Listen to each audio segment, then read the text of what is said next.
Thank you so much. Thank you, Eden. So, okay, so my F up. For you to have an idea of how it came to happen. My background is in corporate, so a little bit like Julia was saying. So my experience is I work in 6 different countries for some top corporations, and but my work was all corporate.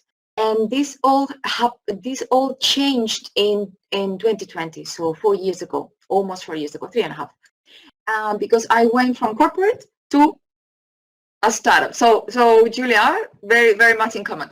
So what happened is I had the mentality of the corporate, not because I knew how to do one thing and only one thing. In that sense, I've been in different fields, and I knew how to play different roles and wear different hats, and I thought that was going to be an advantage for startups, and it was. But the problem was that I was used, and this is a warning for all of you if you also come from corporate, is I was used to being the big fish. I was the big fish, correct?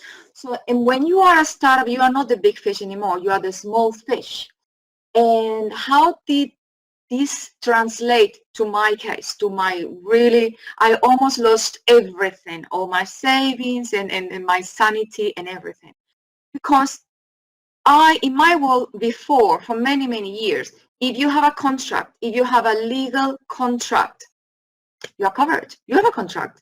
Yes, you are supposed to pay. For example, you pay, and someone will do the job. So it's not even a contract with clients. I understand that in some cases, you cannot be paid. No, we are talking about. I was starting my startup in human resources, and I am not a tech person, so I needed to contract some developers to build the technology. So I am building an app and a web technology, so I needed experts to do this job. And I went and I looked for good companies, big companies, with good references. I wanted to make sure that I contract quality, correct? So I went to some with very good big clients that I assumed they will do a good job, and it didn't quite go as planned. So what happened is that I actually had to take them to court. So I wasted 2.5 years because I had to take them to court because they didn't do what they were supposed to be doing. Why? Because it doesn't matter. It doesn't matter if you have, this is what I learned, because I'm not the only one who's been in this situation. So it doesn't matter that you pay them, and it doesn't matter that you have a contract that is legal. It even doesn't matter if you go to court and you win, because even when you win, you lose. So this was my really big lesson. So it's not like I took a contract from the internet or something. You know what I mean? So I was well prepared. You always hear that business world is a jungle, and you think, oh, it's a jungle because maybe you made a mistake and you were not prepared. I really believe that I put everything in place for that, but still it didn't work. It didn't happen. So the big fish is the small fish, and that's what happens, and that's my experience. So what was my lesson out of it? My lesson out of it is, and this is also my advice to you, is I only work with agencies and with people that I know somebody who worked with them before. So direct references. If I have direct references from this person or this agency, I'm really happy to work with you. If I don't, I need to talk to somebody who worked with them.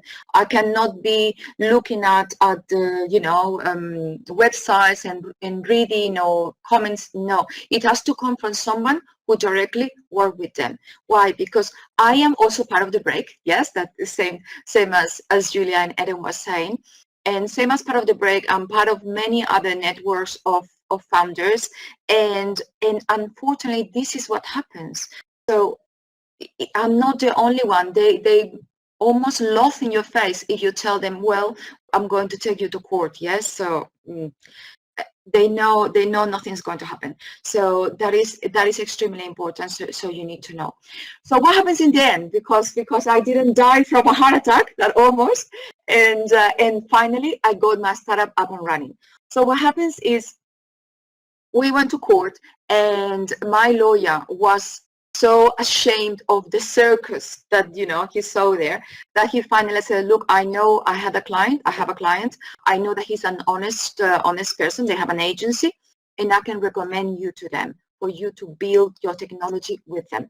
So what I say sometimes is that I have to go through hell to find an angel because this person in this agency was really my saving grace. So they really, I'm still working with them after almost years, and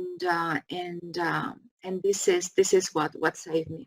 I want to share with you, I'm going to put it there in the chat.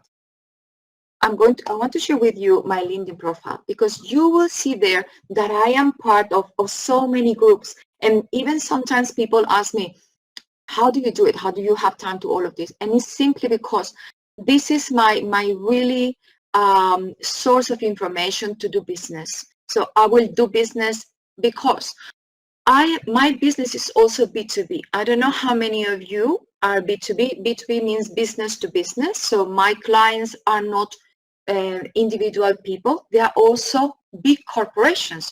So again, I could be in a complicated situation again, because again, I'm a small fish. Even if I have a contract with a big company, this could happen. Yes. And I was just reading now the chat, and so this is why I need to be very, very aware. And even now in the beginning, that I'm still a small startup, I need to go and cover myself when I am working with these big corporations, because there are very good people everywhere, and there are people that they will take advantage if you are small. And that's what I'm trying to avoid, because what I think I can tell you is I learned my lesson very well.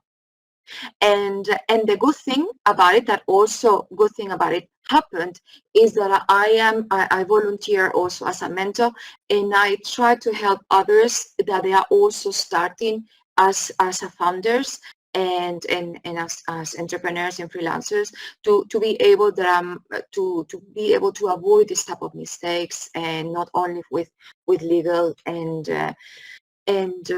something similar, but when you have to apply for accelerators and so on, with all of this kind of situations.